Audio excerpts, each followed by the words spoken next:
Ghislaine Maxwell trial, day 7. Day 7. I almost said 777. Like that's a thing. That's not a thing. Yes, it is. It's the Danzig album. So, day 7. Danzig takes the stand. Could you please give us your name? Ghislaine Maxwell. Could you please? Ghislaine Maxwell. Could you please give us your name? Ghislaine Maxwell. Ghislaine Maxwell. I'm the killer wolf. Oh my god. Hello, everyone. Hi, ladies and gentlemen. Well, let's. You know what? What? Hello. Say your name. Oh, well, that's what I was about to do. I was leading us in with the let's, and then I was going to say our names. You say I'm Brace. My name is Brace, probably the worst court reporter of all time, if today is going by any... Why? Well, they'll hear. But yeah, my name is just stupid old Brace that nobody likes and everyone hates. Oh my god. Well, I'm Perfect Liz, the best court reporter of all time.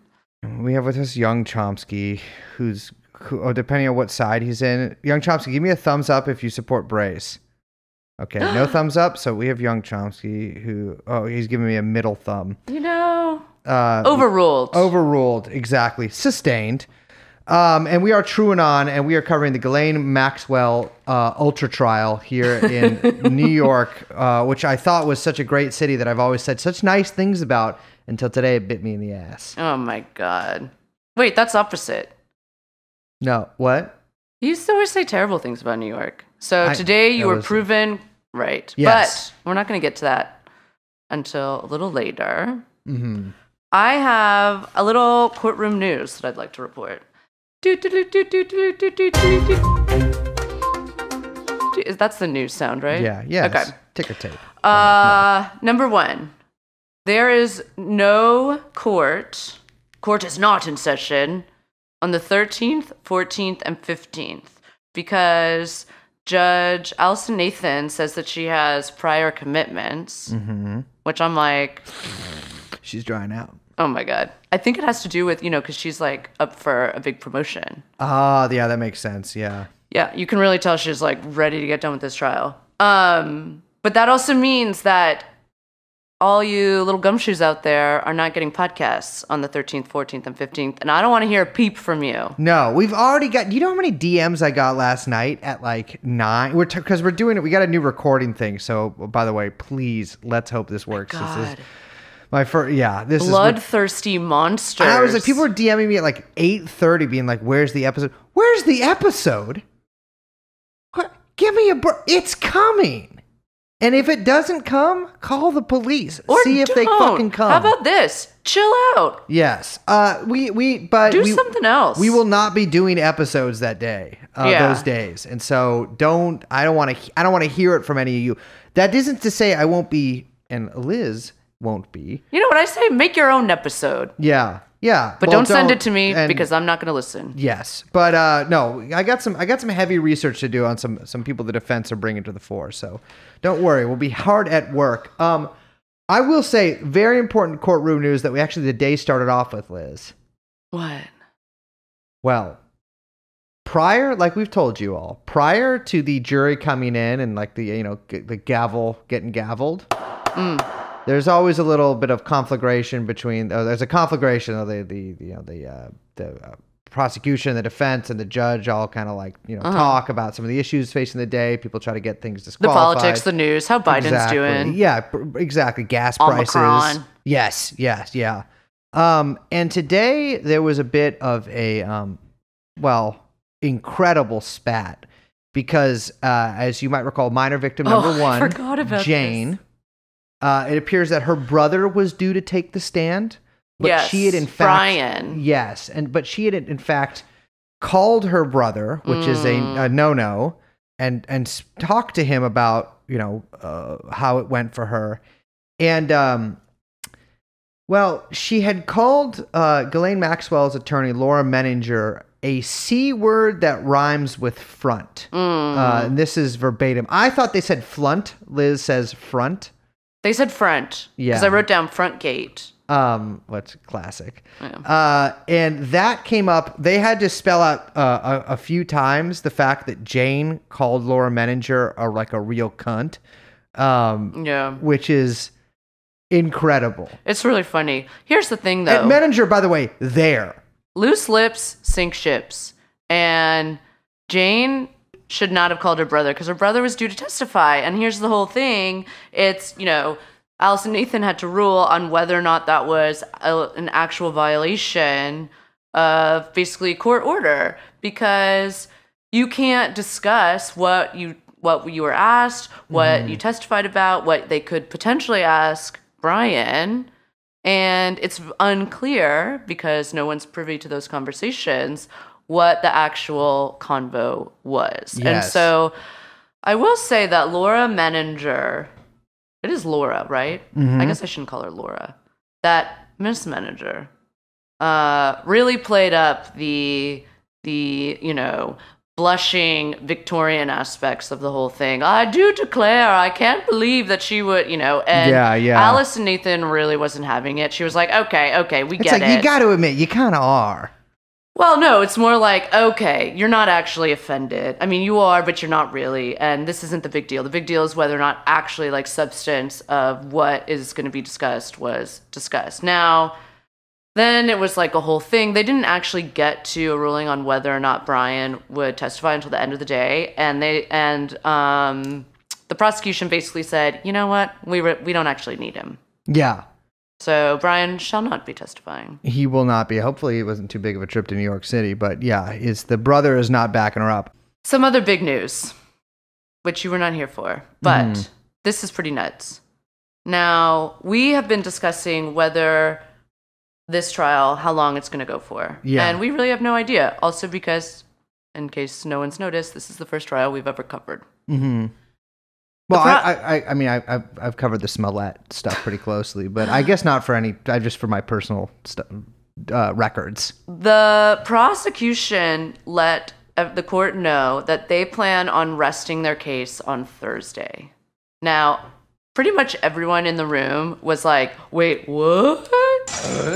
And I think we were all a little bit shocked. Now, today we did go through a lot of evidence, and we did hear from the third victim, which we'll get to at the end of the show. But we only have one more victim to hear from, but I assumed we would be hearing from a lot of other witnesses to corroborate, and 2 days of testimony pending how long cross-examination goes just really doesn't seem like a lot of witnesses. Yeah, so this is what confuses me, is because there were, felt like a lot of witnesses for minor victim number one. Yes. Like they had her, the finance director for two basically people who worked at not only her high school, but a summer camp she went to. And there hasn't been nearly that level for the other victims. For anyone else. At all whatsoever, which is confusing to me. Yeah, totally. That's a good point. I think too, it seemed today, and we were discussing this, and I also talked to a couple other little real gumshoes, real reporters out in the scrum today about this, and they agreed with me that it seemed as if the prosecution was setting the stage for Sarah Kellen to testify. Yes. Which would be quite the blockbuster event. It is my knowledge and understanding, and this was, I checked this with someone in the courtroom. You almost just said corroborated. I did. We're becoming lawyers. It's great. Although I got a lot to say about lawyers today. Dude, I'm literally, I am a lawyer, right? Well, I got nothing good to say. Yeah. It is my understanding that Sarah Kellen is working with the government. That is what her lawyer has said. Now, whether that means a plea agreement for testimony or there's a whole nother case that's going to be announced, I have no idea. But the witness today, the victim, was asked multiple times about Sarah Kellen. A whole bunch, yes. Yeah, and they have talked about Sarah Kellen in other witnesses have testified to her presence and her role in the house and with Epstein, but also with her role in the abuse of the women or of the girls. And so it seems as if they are setting what I understand to be called foundation to call Sarah Kellen to the stand to testify against Ghislaine. So who is Sarah Kellen? Sarah Kellen, which we've talked about on the show, but not for quite a while. She was part of this sort of, how do you say this, coterie? Coterie. coterie. A coterie. She was part of this coterie of young women that Epstein had hanging around him that functioned both, although less Sarah, from what I understand, than people like Nadia, but functioned as both like sexual partners for him, but also recruiters for him, and in a much more direct way, I think, than like they cut right to the chase a lot of the time, as we heard in some of the testimony today. Sarah Kellen is sort of one of the more famous ones because not only was she a high profile one, as in like she was his arm candy quite a few times, but also she participated in a lot of the abuse of these girls. But she is also married to a NASCAR driver named Brian Vickers. So I think she goes by Sarah Kellen Vickers now. Here's what I am really, really curious to see is, from even just the testimony we got today, Sarah Kellen is guilty as Ghislaine of just the charges that are being put against Ghislaine, right? And then some, yes. And then some, exactly. Yeah. Like she is, I mean, a lot of her, she's in the picture much later than Ghislaine, so there's a lot more digital records, I assume, but like, you know, she performed so many of these same tasks. When, as we'll get to, minor victim number 4 was talking today, she mentioned that basically Ghislaine and Sarah Kellen had many of the same roles. Yeah. And so if she turned state's evidence, I like saying that, but if she flipped, I am very curious to see what kind of deal she got and what kind of charges she might be facing too. Yeah. Whether those charges would have been announced prior to this, I don't know. Like it's. I mean, it remains to be seen. But yeah. I will say, just to back up the idea here that they might be calling her, is that they have pulled up photographs of her to have witnesses identify her positively. The only other people they've done that with have been Jeffrey Epstein and Ghislaine Maxwell. Yes. Yeah, exactly. And so she is factored so heavily into especially the testimony today that, I mean, it would be absurd if she wasn't subpoenaed for this. Yeah. You know, I mean, it's for Christ's sake. And again, like, she is a guilty fucking woman. So we'll see what happens with her. So we started the day back in with the, you know, nice looking FBI agent. Special agent. Talking about photographs. Now, we did see some rare Ghislaines. We saw quite a few rare Ghislaines, and in fact, we saw a really intimate picture of Jeffrey Epstein resting his little footsie foo on Ghislaine Maxwell's shelf breast on his airplane. In a very, like, these were photos of Ghislaine and Jeffrey that you might recall yesterday we were talking about Kate's testimony, that a lot of the time in photographs, Jeffrey would be looking at the camera and Ghislaine would be looking at Jeffrey. And boy, did we not see some literal examples of that today. Oh, yeah. Almost every photo except, I think, the last one. Which was the last one? The last one was definitely the last in the chronology. Like, going by the outfits and the haircuts, you could kind of date them. Yes. I'm going to say, this sounds horrible, they had the quality of a, like, Fitspo Tumblr. Yeah. Vibe. Oh, they definitely there were. They had that, one like, of him in like a red après ski kind of outfit. Stop talking in French. It means after ski. Oh, they have after ski. Okay. It was like a red ski suit. They were like in Aspen or something. And it had a very, like, I don't know, you could see it on some assholes like fucking mood board or whatever. Some like 16-year-old like gay guy that loves Lana Del Rey. It's like, this fits fire. The one I wrote that was the one that he was looking at her. It was the one where she had short hair. Yes. And it was like, okay, this one's later. It's clearly the late 90s, early 2000s. And I wrote, given his tiny sunglasses. He had kind of a little like China Chalet look going on. Which, you know. But yeah, there was quite a few photographs in it. So it looks like that's all the photos we're getting off of those binders. Just photos of Jeffrey and Ghislaine. They submitted a photo of Virginia Roberts, but it was submitted under seal. And so we have not seen it. Now, there was a kind of bizarre back and forth where they were trying to pin down and get the FBI agent to say basically how many photos there were. Yes. This was like a confusing back and forth. Because we heard a lot of numbers tossed out there. Yeah, a lot of numbers. The best that I could do after they basically threw 3 numbers out there and then took one back. Do you remember? And she said that there were 2 sets, one of 20,000 and one of 18,000. Yeah. So we're talking about at least a little over 38,000 photos. Which is really something. That's a lot of photos. Yeah. And we saw 1, 2, 3, 4. We saw 4. Yeah. And they were, So no idea what's in there. Well, next they called up Stephen Flatley, who I loved him. I'm such a dork. I wrote Michael Flatley's brother. That's not even a good joke. I don't know who that is. You know, the Lord of the Dance? No. Oh like my the God. kilt man? Yes, the Lord of the Dance. Didn't know that he had a name. Michael I thought it was just a Flatley. title. I thought anyone could be the Lord of the Dance. No. It's like you just had to defeat the prior one. I could be Lord of the Dance. Oh my God. So he is part of the FBI New York Division CART, which came up yesterday in both of the, I believe, FBI special agents testimonies. But so CART he collects and processes digital evidence, essentially. Like that is his job. Yeah. And so so the 2 successive agents we had dealt, like the first one, she didn't really deal with a lot of digital stuff. The second one, she did deal with a lot of digital stuff, but she wasn't like an expert. And this guy is like, hello, I am Mr. Computer. Except he looks like a cartoon FBI agent. Yes, he does. Yeah, he was did like, not, and he had like a voice like, yes, I deal with a computer. I am an FBI agent dealing with a computer. So he's been a digital forensic examiner for 16 and a half years, which I thought was a little too precise.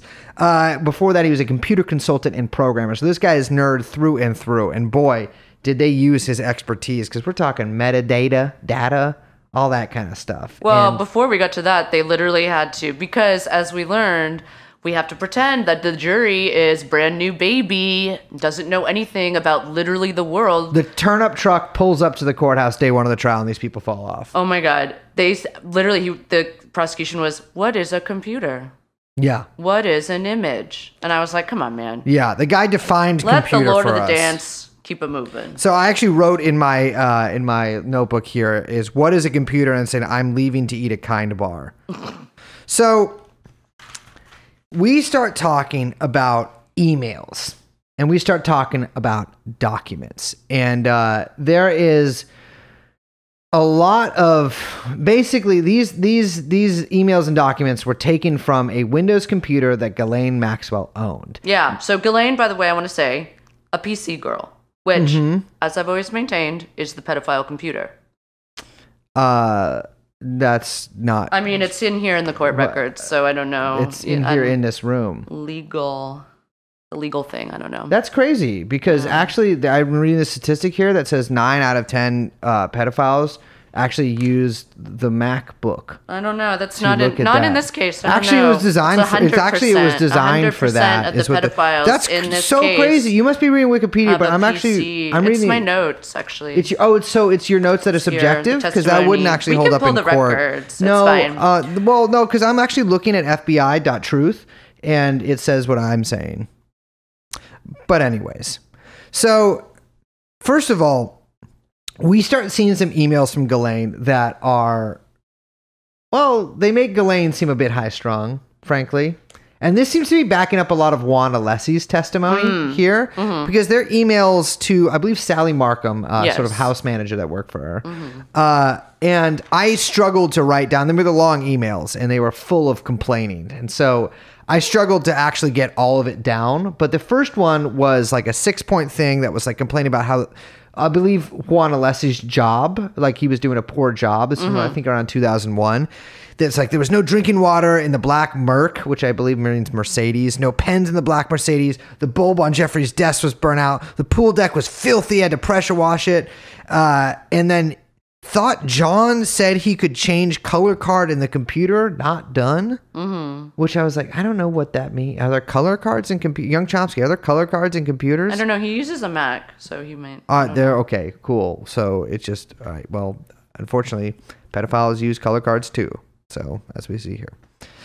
But yeah, so it was clear, like, from these emails that she was like focused on like she was learning lessons from the Countess. Yeah, she basically was like, oh my God, Juan, or John, as she refers to him, is doing a really bad job. And this is supposed to show, like, yeah, corroborate that, you know, she ran the house and she was kind of, you know, like cracking the whip on John. It mentions the list. It mentions the checklist. Like, is he not filling out the binder? Where are we with the manual? Have we, you know, worked on the manual? And so it's kind of a back and forth. Following that, there is a series of documents that are like offered that are a bunch of lists of products. Yes. This woman is sick. They were a bunch of like a list of like a bunch of shampoos that were like approved to be bought, and then a bunch of like I think they were like it said bath and body products.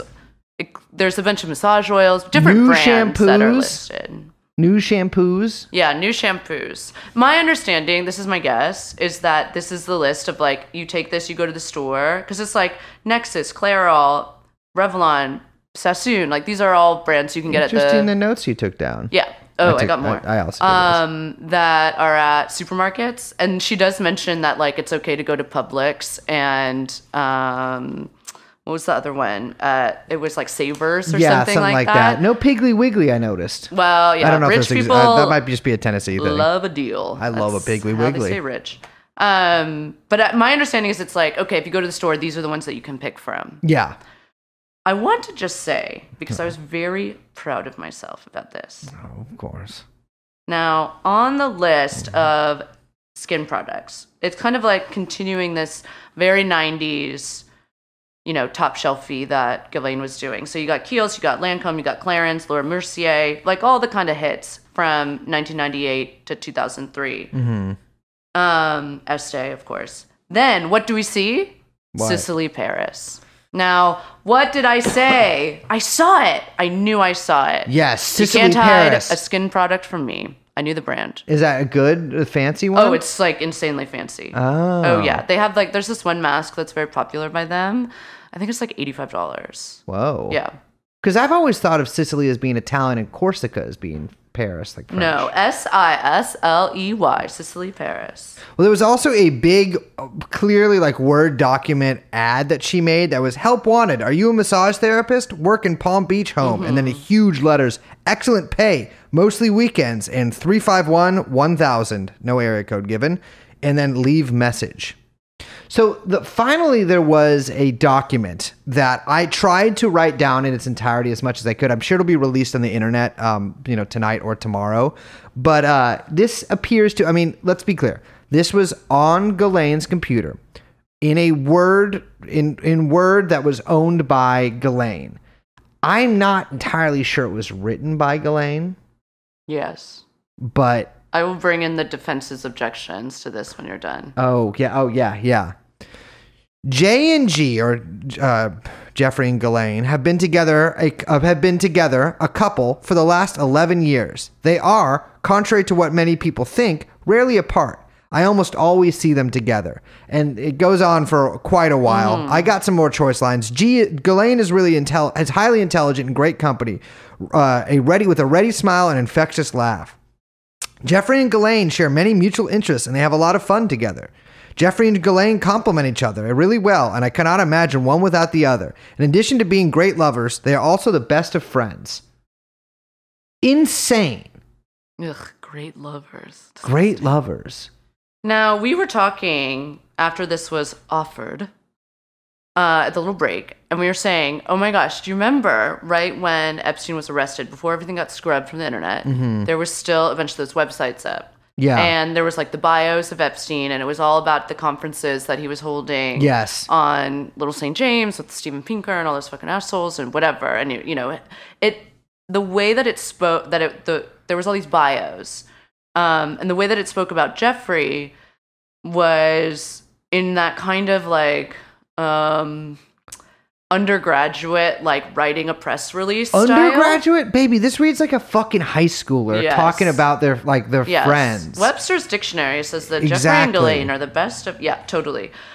So it really reads like that, which is that's the first thing it reminded me of, which made me think that this feels like a press release. Now, you missed this. However, fun little gossip.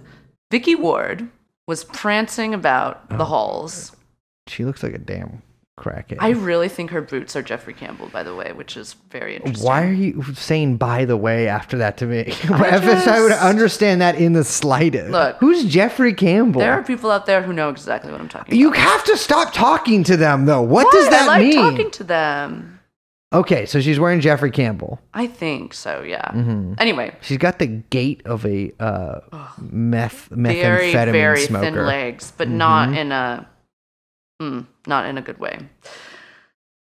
She is prancing about the courthouse saying, bragging, that letter was sent to me because it was for the Vanity Fair profile that Vicky Ward wrote. Good Lord. Though this very same Vanity Fair profile that had basically any mention of Maria and Annie Farmer excised from it, care of Sissy Graydon Carter, whose wife has often been found cavorting with her many lovers at the restaurant that he owns that I can't remember the name of. The Waverly Inn. The Waverly Inn, where his wife cheats on him every night. That very same article. Huh. Maybe I'll go there tonight and have sex with Graydon Carter, his wife. How is that guy not Isn't gay? that crazy that she was just fucking saying? I don't know. Yeah. I don't know. This was reported back to me. I'm just saying. Not a first-hand witness. However, very good source. She almost spoke to me in line today because she thought I was somebody else. She is a confused woman. Yeah. Then she's probably hungry. Mm-hmm. I know. I tried to force feed her a dumpling. Mentioned that I wanted to say something about the defense. Now, you said that it was Ghislaine's computer. That is because the user, it was Gmax. That's the name of the user. And that it was registered to Ghislaine and all these things. Now, the defense comes in and says, were there any other users registered to this computer? No, this was the default user. And there's this whole thing. You have no idea who was using the computer. Exactly, yeah. They were establishing that it was just called the house computer and that Gmax was the default user of the computer, like username of the computer. Yeah. And so the idea that this is like a hard drive from Ghislaine's own personal like laptop she carries everywhere, that this is her thing. No, that wasn't really, or the defense is arguing that that's not exactly the case, that this was more of like a shared, you know, kind of like, remember, I don't know. I feel like when I was a kid, we had like one computer in the room and like everyone used it. Yeah. I remember my brother would always be playing Counter-Strike and I had 30 minutes of screen time a day and I couldn't play EverQuest on it.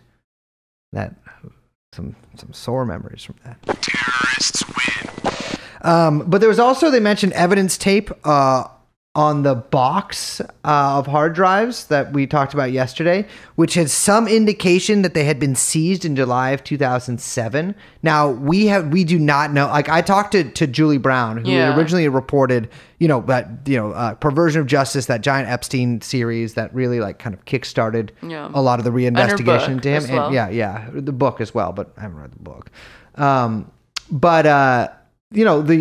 What we knew is that the hard drives were missing from his computers. This is entirely new information, and I'm still trying to get to the bottom of this.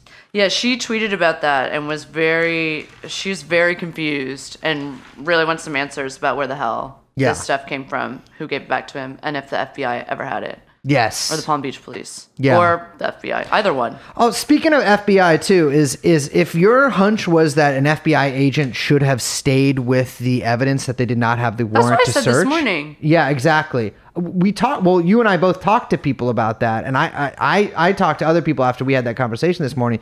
Everyone's in agreement. Like, how was there not somebody that was just sitting there? What we're referring to is when they first entered the townhouse, like we were talking about yesterday, and their warrant apparently didn't cover taking the items that were in the safe, which included binders of CDs. Don't know diamonds, why the warrant wouldn't cover that, but yeah. Passports, etc. That rather than having an agent posted up at the scene so that nothing could be moved, which is protocol, that they basically left and then came back with a warrant days later. 5 days later. I'm so incensed I almost burped, but didn't. At which point, Jeffrey Epstein's lawyer returned all the goods to them in a suitcase because he was in possession of the stuff. So anyway, that is not what should have happened at all. Well, I think what really surprised us is actually next they brought up minor victim 4, who's going by Carolyn. And so Carolyn is actually her real name, as far as we understand. There was actually some confusion on the part of the defense about that. But Carolyn is her real name. It's just her first name. And so it's a strange kind of semi-anonymity. They're not being, it seems like, as really forceful, like the same way they were with Jane about some of this. But she is essentially semi-anonymous. So we don't know her last name. Then they're not giving a lot of identifiable stuff about her. I think, or they're giving rather less identifiable stuff about her than they would if she was using her full name. But yeah, I was rather surprised that they brought her out again this early. Yeah, everyone in the court kind of thought that Annie was coming next. Yeah. And it looks like they're saving her for last. So we heard from, Carolyn today. Now, before we get into the kind of like specifics of her testimony, I just want to introduce this by saying like the past 2 victims that we've heard from, Kate and Jane. Jane is an actress. Mm-hmm. She grew up in Palm Beach, but there seems to be a lot of quibbles about how she grew up, but it was decently wealthy, or maybe upper middle class. There's discussions about whether or not she lived near a country club, but it was a gated community, things like that, right? I think her stepfather had some money. Right. I was looking into it, so. And Kate, of course, she grew up in Belgravia, which is a very, very posh neighborhood in London. It's the same neighborhood that Ghislaine had her townhouse in. Exactly. She's very upper crust. Yes. Comes from a wealthy, wealthy family. Yes. I mean, jet setting to Paris before she was, before she was 18. Like, a very different world that we were seeing, that we've seen there. And it's the kind of classic, it is that kind of like jet setting, gorgeous girls. Like it kind of feeds into maybe some of the caricatures of Epstein. Exactly. Both very beautiful women, like absolutely very put together. This was a whole new world. Yeah. This was a lot more sort of what originally, I think in Julie Brown's articles, this girl resembles a lot more the girls that we read about there. Yeah, I want to be really look, this was West Palm Beach. There's a lot of alcohol use, a lot of drug abuse. There is charges of child molestation when she was a kid, of sexual abuse by her grandfather when she was 4 years old. There is, she has run-ins with the law. Just physically, I think is fine to say. She's missing teeth. Yeah, when she came up to the stand, listen, I have, for maybe those who are tuning in into the show newly, I spent a lot of time around people who've done a lot of drugs, and I myself was a drug addict reprobate for many years, not the cool kind. And so, there's a certain way that you talk and a cadence and literally a tone of voice that you get when you do enough dope, and she had it. So immediately when she came to the stand, I was like, okay, yes, I can see this. We also knew that from some of what I believe the defense had leaked is that they were going to try to smear her as a doper.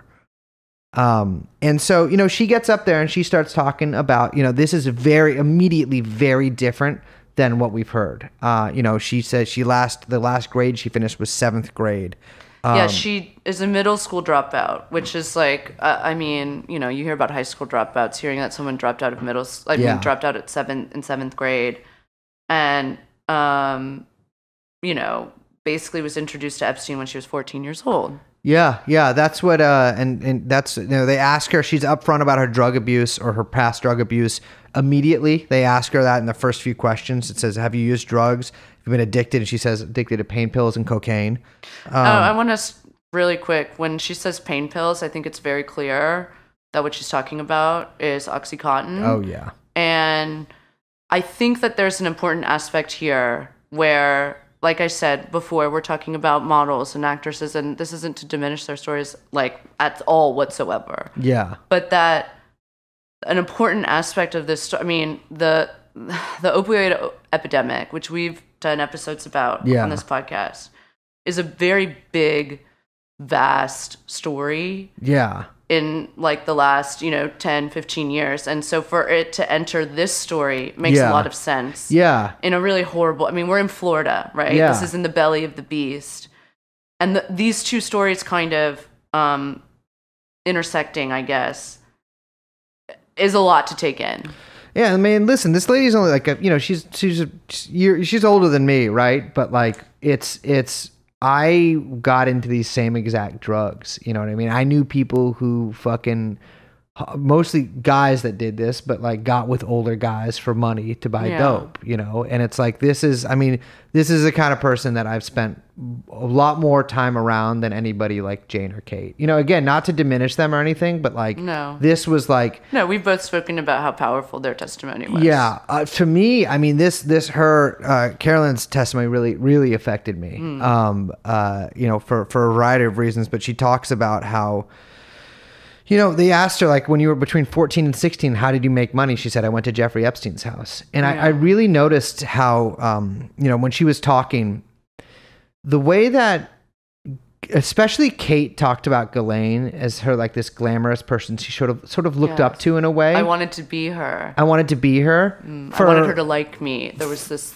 Exactly. For Carolyn, it was like, she was the lady that like told me to go there and would call me. Like there was none of that sort of like looking up to her or anything like that. No, and in fact she didn't even call her Ghislaine because she said I could never pronounce her name, so I called her Maxwell. Exactly. Yeah. And it was her story is pretty entwined with Virginia Roberts, who came up a lot. I mean, she was introduced to Epstein and Ghislaine via Virginia Roberts, who at the time, Virginia Roberts was living with her boyfriend. Her boyfriend and Virginia were friends with the I think 18-year-old, 17-year-old, this guy named Sean that Carolyn was dating. And when she was 14, or she started dating when he was 13, or she was 13, and she is asked by Virginia, do you want to make some money? We can go over here. And it's that sort of classic recruitment tale that really like was a lot of people's introduction to Jeffrey Epstein.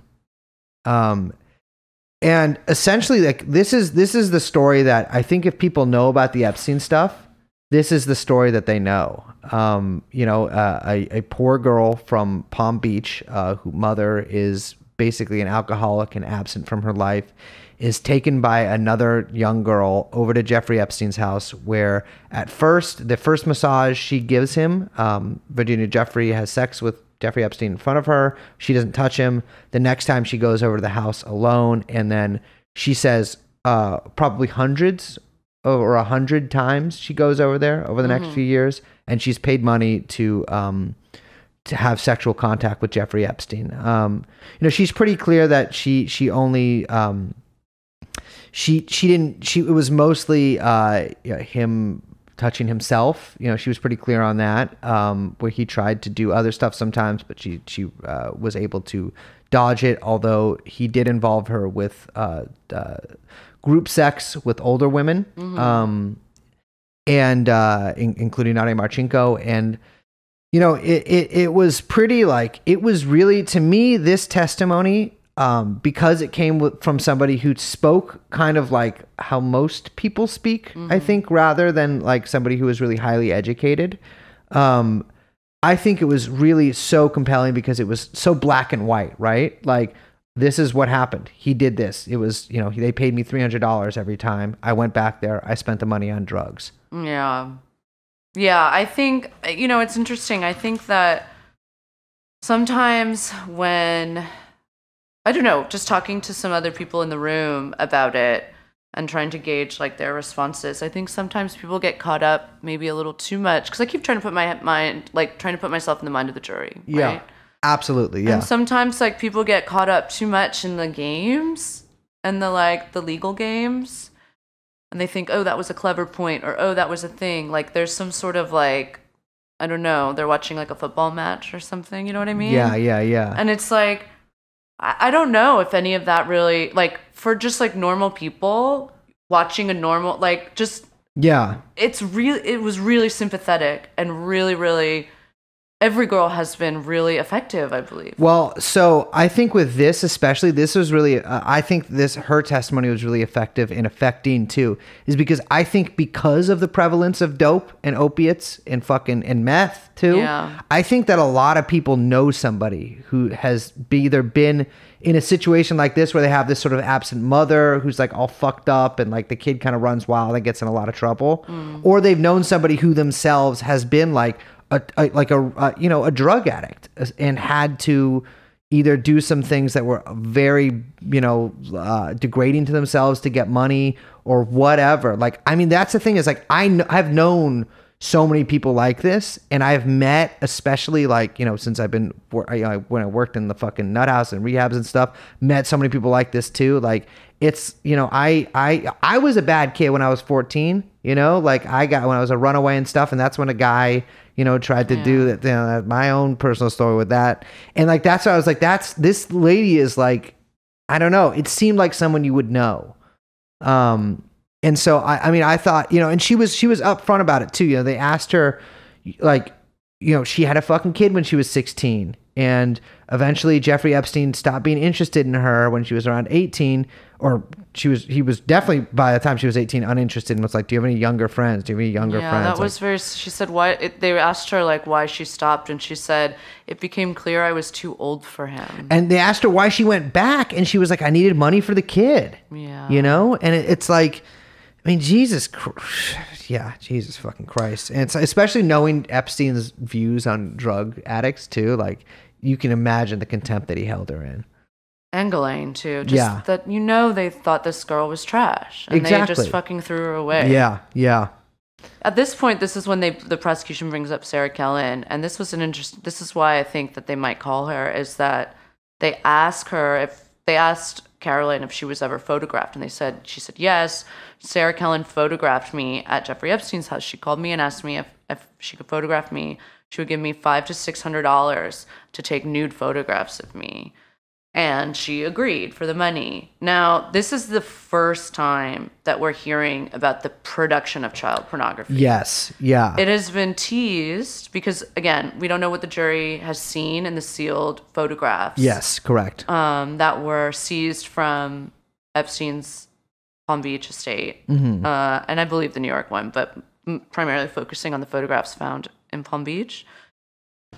So it seems that they were laying the foundation for this. Now, that charge of child pornography is not in the indictment anywhere for Ghislaine. And so I found it like that really stuck out to me, that this was suddenly like a new thing, because it's a very serious, there's no really gray area about photographing and producing child pornography. Yeah, exactly. And the thing with this too is that, I mean, a lot's been said about how the girls were sort of instructed to tell Epstein they were 17 or 18, but she's very upfront about that. She's like, no, Jeffrey told me to travel with him, but I told him I was too young. I was 14 years old, and my mom's not going to let me. Yeah. And that was sort of that for, it's like, she's like, no, I told him I was a child. Yeah. She said that Virginia would drive her because she couldn't drive herself. She didn't have a license. She also said at one point that her mother drove her to Jeffrey Epstein's house. Mentioned too, lingerie that got sent to her. Mm-hmm. I think a couple of other things too. Massage for dummies and Incubus concert tickets. Yeah.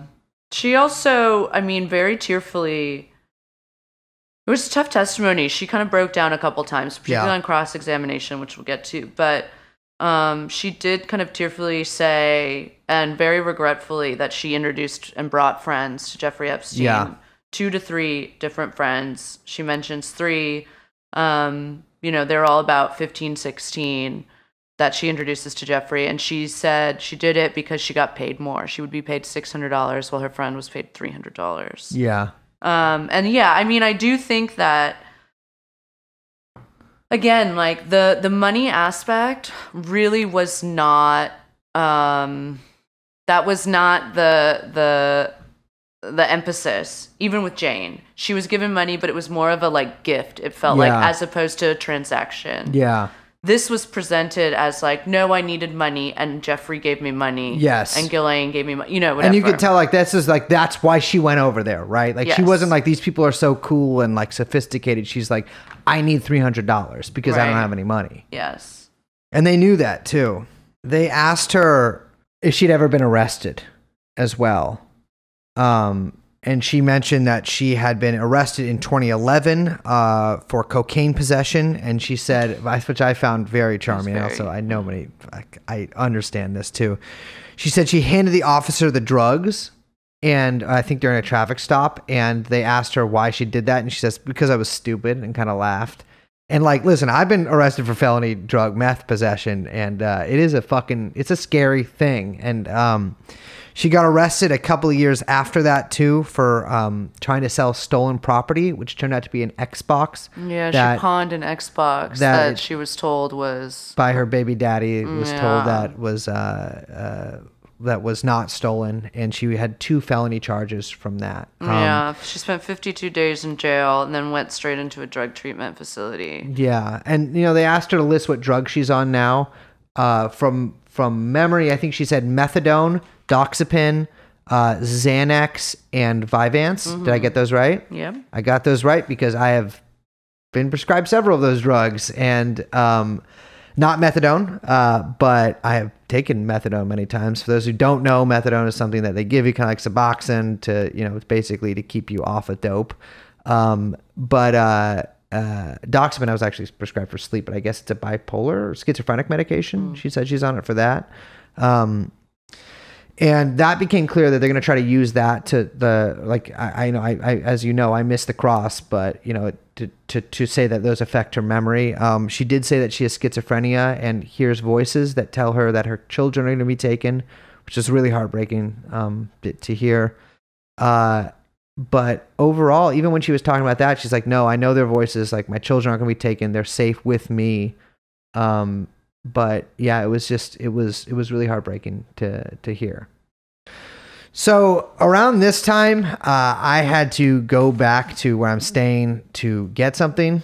And it turns out that a pipe had burst in the ceiling and there was water coming through the ceiling. And that was a big emergency. So I was MIA for the rest of the day because I was swabbing the fucking decks and being like, what do I do? God. Because, this isn't my apartment or nothing. What's the name? President Chaos? Well, President Chaos is the one who burst the pipes, but yes. Yeah, classic. Yeah, it's a classic little bit phrase. it was not fun.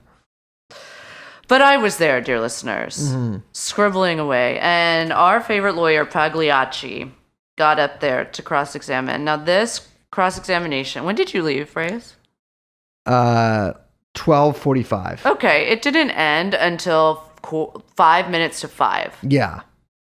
Which is insane. So, and it's not because there were a billion questions. It's because my man is so fucking slow. Well, I did see the very beginning of his cross, and once again, he immediately blurted out a name that he should not have read. Yeah, not just once. He actually said the victim's last name thrice. Yes, thrice. Thrice. And upon the third mention they were scurried off into a, little sidebar where I don't know if an official admonishment happened, but we heard about the official admonishment the first time he did it, but now he's done it 4 times to 2 different victims. And so no longer thinking this is an accident. Yeah. And no, I do think it was an accident. And I'll tell you why. I think that what he was doing is, so basically he was pulling up a deposition that she gave.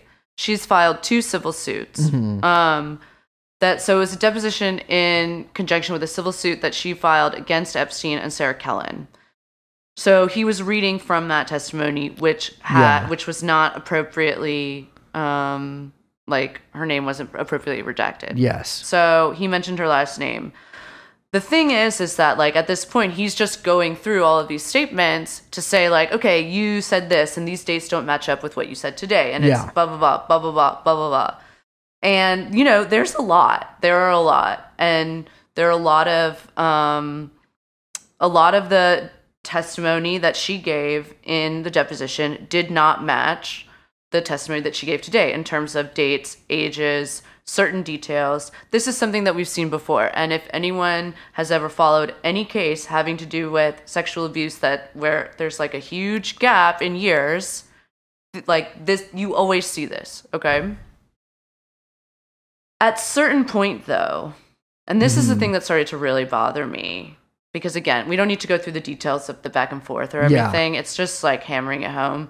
But at a certain point, and this speaks to the way that he blurted out her name, it starts to feel like it's just lawyers going at lawyers. Yes. Yeah, absolutely. And so you're kind of watching this game play out between two legal teams that are really only concerned with each other. Do you know what I mean? Yeah. And gaming each other. We saw this with Kate. Yeah, in some way. Yeah, totally. Yeah, absolutely.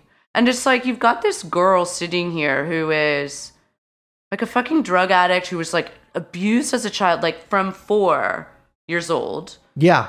By family members, and then like thrown into fucking Jeffrey Epstein. Like, it's just like so horrible. The most horrible things you're hearing. And you're just seeing these, different attorneys basically carve out and game out their version of what happened, irrespective of like what she's actually said or what she's continuing to say. Yeah, yeah. And so it's like, it feels as though rather than, I mean, and even sometimes the prosecution feels this way. Yeah, honestly. Yeah. Like, they're all guilty in my mind. I don't like lawyers. But it's just like, it feels like what then gets shaped into what happened has nothing to do with actually what these girls are saying. And like, they're just continuing to be used just in the same way that Ghislaine used them. Yeah. I mean, it seems like, I don't know. I mean, I have never been called to testify or anything like that, been up on the stand, but it seems like such an almost, not dehumanizing in the way that you're treated like a piece of meat, but like you're treated like just another like piece of evidence or paper, right? For either side. And that seemed, I mean, even with the prosecution and her, like this sort of like fake, nice way they were talking to her. I mean, like, so everything kind of reeked of condescension.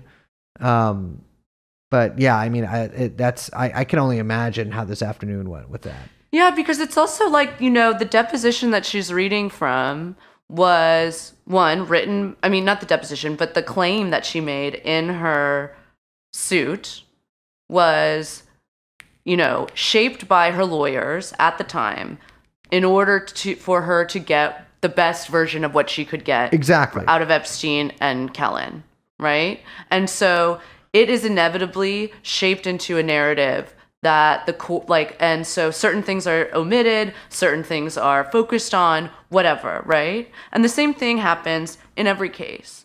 And so then what the defense was doing, what Pagliacci is doing, is then pulling that claim and saying, but this is what you said. Yeah. And it's like, but that's not what she said has ever happened. It's just the version of what happened that a legal team decided was the best version, like, to present in order to get whatever. In a civil suit, yes. In a civil suit. In the same way that, like, right now, for better or for worse, the same thing is happening with the way that the state's attorney's office is picking which victims in order to shape the case that they need in order to prosecute Ghislaine. Exactly. Which questions to ask. And that naturally shapes the testimony they give as well. Yeah. And I guess I'm just like, I understand that this exists and why it exists and whatever, but it's like at a certain point, like Pagliacci is asking her using these like legal terms, and she's just like she's exhausted. Yeah. She's fucking sobbing. She's like, I don't know what that means. That's not what happened. I know what happened. Like, why aren't you just asking me normal but she's a normal person. Exactly. Yeah. Instead, you're just watching this fucking these legal matches. It's like watching a YouTube debate or something. Yeah. And I know certain people like that shit, but it makes me feel like those are the kind of people that have no actual like connection to the real world and real people and real pain. Yeah. And it started to make me feel really sick watching all of this. Well, it's almost over. Not. No. I can't believe that the prosecution is going to rest. The prosecution's going to rest, and then I think from what I understand, this could be wrong, there might be about 4 weeks of defense. And I believe from the things that they have teased and from the foundations they have laid, they are going to bring in every angry ex-boyfriend, every stern bartender, everybody that's been tipped 18% instead of 20 in everybody's lives to come in and be like, you know what? They're fucking liars and they asked for it. And even if they didn't, they were whores anyways. Ugh. So we're going to see that. Well, the prosecution may soon be resting, but you know what? We're not. No. So I'm Liz. My name is Brace, and of course, we are joined on the ones and twos Diplo style by producer Young Chomsky, and this has been TrueAnon. We will see you next time. Bye-bye. Please give us your name.